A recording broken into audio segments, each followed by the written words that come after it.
Националната менторска програма за жени предприемачи е българската номинация в Европейските награди за насърчаване на предприемачеството 2025 година. Това стана известно на пресконференция в Националния пресклуб на БТА в София. Всяка година европейските награди за насърчаване на предприемачеството отличават най-успешните практики в подкрепа на предприемачеството и малките и средни предприятия.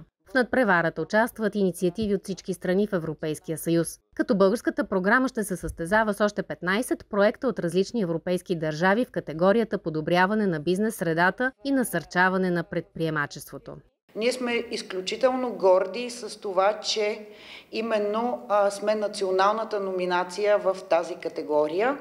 И това е нещо естествено, защото поглеждайки към историята на Националната менторска програма, ние имаме зад гърба си 5-годишна история, преминали над 300 дами, 85% от които са създали или развиват свой бизнес.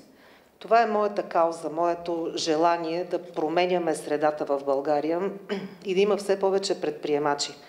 Толкова малко хора знаят какво точно означава предприемач, а още по-малко хора знаят какво означава бизнес.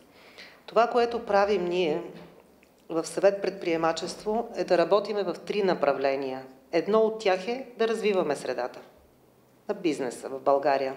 Другото е женското предприемачество. И третото е връзката образование и бизнес. Искаме да се говори за предприемачеството. Това не е професия. Това не е експерт предприемач. Това е начин на живота, все едно спортист.